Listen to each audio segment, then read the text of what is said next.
Bom dia, pessoal. E aí, tudo bem? Beleza, né? Parabéns pelo Dia do Estudante. Parabéns atrasado. Mas é isso aí. Foi feriado, porque na época de escola mesmo não é feriado, né?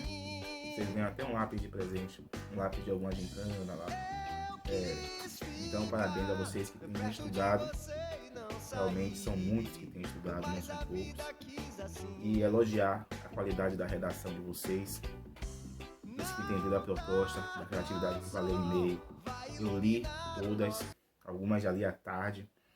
Por conta disso não respondi se gostei, se não gostei, ok ou não.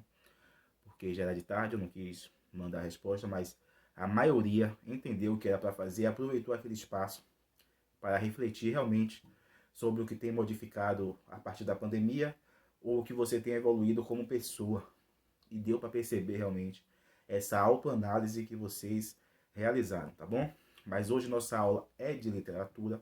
Eu não vou me alongar porque o assunto às vezes é longo, o vídeo fica longo, vocês acabam não assistindo o vídeo todo, tá bom, gente? Aula de literatura, qualquer dúvida através do WhatsApp. Vai começar o vídeo aí. Vamos lá, pessoal. Pré-modernismo, terceiro ano. Já temos aí na frente uma obra, ó, Tarsila do Amaral, A Lua, uma obra modernista. Lembrando que o modernismo se estende às artes também, né? Não é um momento literário só da parte escrita, não. Então aí você já tem A Lua, uma obra que, se eu não estiver enganado, está no Museu de Arte Moderna de Nova York. Foi vendida por 20 milhões. Vamos valorizar nossa arte, gente. Lá tem um acervo, na verdade, de muitas obras de Tarsila do Amaral. Então, pessoal, nós já estudamos Graça Aranha, não foi? E estudamos Euclides da Cunha. Hoje vamos estudar Monteiro Lobato, esse rapaz aí de sobrancelhas grossas, né? Deve ser que era moda na época, né? É bonito, não é não. Então vamos lá, hein? Monteiro Lobato, pessoal, é principalmente conhecido pela literatura infanto-juvenil brasileira, como pai da literatura infanto-juvenil brasileira. Isso por conta do Sítio do Pica-Pau Amarelo. Algumas pessoas acabam achando que a produção deles é somente essa, mas não, né? Ele se estende em diversos outros setores, né? Tanto é que ele ficou reconhecido como autor pré-modernista, não por essa obra, por uma outra obra que nós vamos observar. O que é que ele inovou? O que é que Monteiro Lobato trouxe de novo para ser considerado um pré-modernista? Através de sua obra, ele contrariou algumas verdades que eram tidas como conceituais ou absolutas na época. Por exemplo, a questão do homem do campo. O homem do campo era visto como um herói, uma pessoa que vivia bem, uma pessoa que tinha o seu linguajar, que tinha a sua cultura. Isso era transmitido através de muitas literaturas. Algo semelhante ao que aconteceu com o índio, através das produções que retratavam o índio como o bom selvagem, né, como o herói. Acabou que diversos problemas que os indígenas tinham e enfrentavam não foram documentados e por isso não havia uma busca por solução. Algo semelhante acontecia com o homem do campo, né? O homem do campo era retratado dessa forma. Mas Monteiro Lobato apresentou esse lado diferente, o lado verdadeiro do homem do campo. Ele fez isso através de sua obra Urupês. Nessa obra tem um personagem principal que é Jeca Tatu. Jeca Tatu é um típico homem do campo. Devido à sua situação de ambiente, ele é retratado como um cara preguiçoso, um cara que se alimenta mal, uma pessoa ignorante, uma pessoa que está lá cheia de doenças, que não tem boa higiene, que não tem bons hábitos.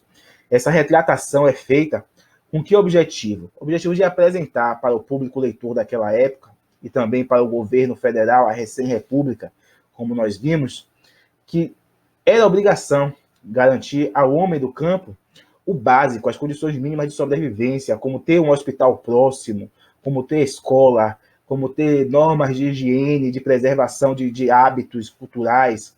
Tudo isso era necessário para a sobrevivência do homem do campo. E não era para criar aquela imagem que absorver, né, aquela imagem que a literatura anterior produzia. Mas aí tem aquela polêmica de Monteiro Lobato. Monteiro Lobato é racista? Foi racista? O que é que nós podemos dizer sobre isso? Vamos analisar e chegar a uma conclusão sobre isso aí, tá bom? A obra de Monteiro Lobato é obra racista? Vamos observar então. A obra que nós vamos analisar é O Sítio do Pica-Pau Amarelo, que é uma obra muito maior do que o que vocês viram como série na TV. Nem sei se a geração de vocês chegou a assistir, né? Se assistiu foi mais já no finalzinho, mas era muito famoso. A obra de Sítio do Pica-Pau Amarelo é um acervo imenso de mais de 20 obras, obras específicas sobre Narizinho, sobre Pelinho e por aí vai. Em uma determinada obra, olha essa citação aqui, né? Você vê que está com as aspas, porque é dessa forma que se encontra na sua obra. Tia Anastácia, esquecida dos seus numerosos reumatismos, trepou que nem uma macaca de carvão pelo mastro de São Pedro acima. Então ele compara, né, o ato de subir no mastro de São Pedro, trepar nesse caso, subir no mastro de São Pedro, a tia Anastácia, por ser negra, a uma macaca. Mas ele não acha que macaca não é suficiente para descrever, então ele fala macaca de carvão, né, fazendo uma referência à cor preta. Outro momento. Na história do Sítio do Pica-Pau Amarelo, sempre é rodeada pela onça pintada, né? A onça pintada é um perigo dentro daquela comunidade. Atacava por diversas vezes moradores, né? E tia Anastácia, na visão da onça, era como se fosse o furrudum. É mencionado isso. E o que é o furrudum? O furrudum é um doce que era feito na época com mamão verde, rapadura, cravo e canela. É um doce que ficava preto depois de pronto, justamente por essas misturas. Então, algumas outras pessoas que eram brancas dentro da história eram associadas a outros tipos de alimentos. Mas tia Anastácia, por ser negra, era caracterizada como um alimento preto, de cor preta. Vamos observar um outro momento. Em um determinado trecho, que está um calor, né? Uma tensão com a guerra com as onças, Emília, que é a bonequinha esperta, independente, comenta: não vai escapar ninguém, nem tia Anastácia, que tem a carne preta. Olha só, novamente, essa referência, né? Aí talvez alguém diga, mas aí pode ser, ela não era negra mesmo, né? Aquele papo todo e tal. Então vamos ver a pessoa. Será que ele, como pessoa, era racista? 10 de abril de 1928, Monteiro Lobato escreve uma carta para Arthur Neiva. Está na íntegra. Isso aí só foi revelado, gente, já em 2010 ou foi 2011, quando começou um debate sobre isso aí, né? Historiadores, pessoas que estudavam esses relatos, essas obras, aí acabou sendo publicada essa carta. E aí que abriu realmente um debate imenso sobre a contribuição literária dele e o racismo dele, se de fato, na balança, ele merecia estar na prateleira de cima dos autores brasileiros, mesmo sendo racista. Esse debate se estende até hoje. Para alguns, deveria ser excluída diversas obras dele, né? Para alguns estudiosos. Vamos lá? Está na íntegra também, ó. Note que está na íntegra, nós temos aqui parêntese. País de mestiços. Parêntese. Falei parêntese, foi? Misericórdia. País de mestiços, onde branco não tem força para organizar um Ku Klux Klan. SIC porque é dessa forma que ele escreveu na carta, né? Mesmo estando errado, foi dessa forma. É país perdido para altos destinos. Um dia se fará justiça ao Ku Klux Klan. Tivéssemos aí uma defesa desta ordem que mantém o negro em seu lugar e estaríamos hoje livres da peste da imprensa carioca. Mulatinho fazendo o jogo do galego. E sempre demolidor porque a mestiçagem do negro destrói a capacidade construtiva. Essa é na íntegra o que ele escreveu na carta dele. Certo? Está aí as aspas direitinho. Não foi manipulado, não foi modificado. Né? Então você viu a referência a uma ordem extremamente, né, racista e de diversos valores negativos, como referência, ele solicitando que deveria existir uma ordem dessa aqui no Brasil para colocar o negro no lugar dele.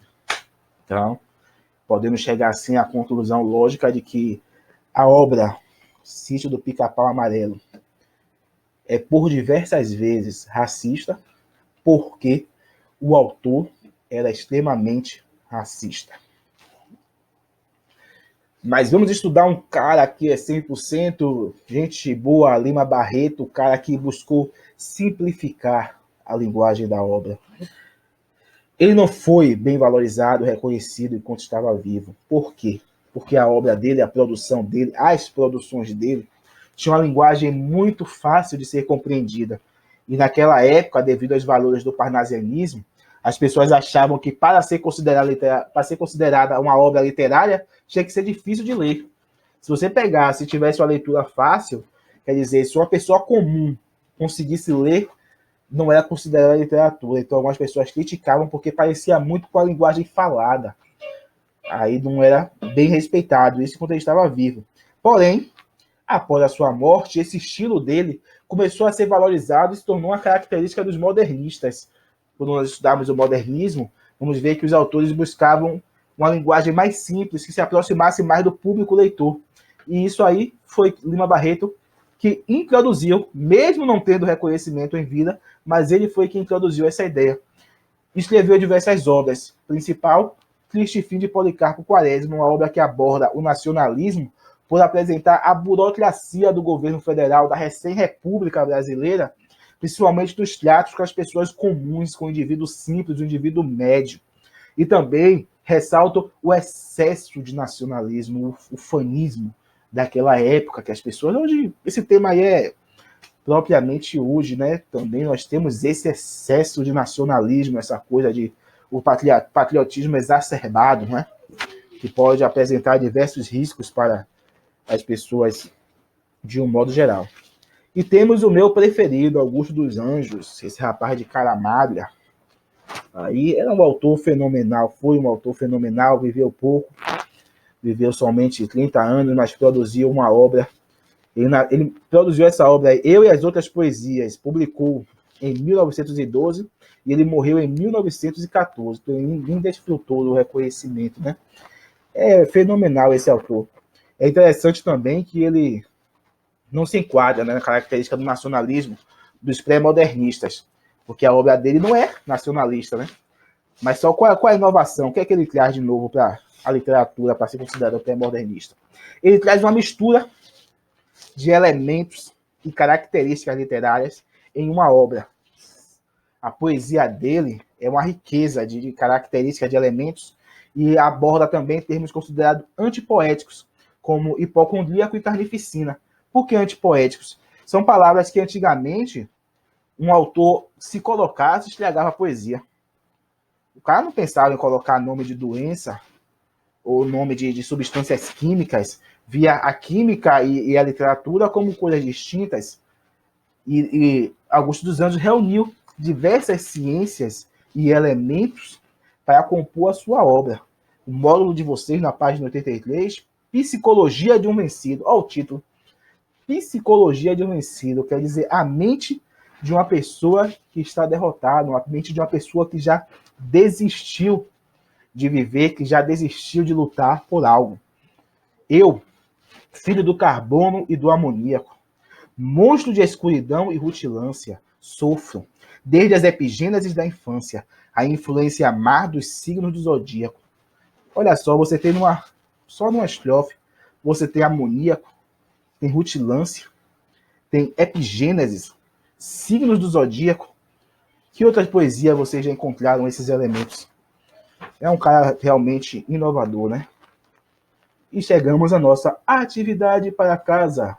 Eu fico triste, alegre. Página 85, 86, 87, 88, hein? Ah, professor, tanta atividade para casa. E faz? Tem gente que reclama, mas não faz, né? Vocês sabem, né? Isso aí para copiar, aí, pessoal, só quem copia no caderno é Jamile e Alice. Jamile e Alice. São quem copia os assuntos aí, as duas copiam os assuntos do caderno. Só. O restante deve ter módulo e não diz. Porque a mesma hora que reclama que não tem módulo, não copia os assuntos. Aí eu não sei o que é que vocês querem, não. Deve ser que quando vai estudar pelo Google, e na hora de fazer prova, também é tudo pelo Google, né? Porque pra mim é isso aí, o aluno que não copia. O aluno não copia, o aluno não faz atividade, e de repente sabe os assuntos. Me deixe, viu? É isso aí, pessoal. Tchau, tchau, hein? Se tiver dúvida, WhatsApp, certo? Tchau, tchau, gente. Até amanhã, redação. Tchau.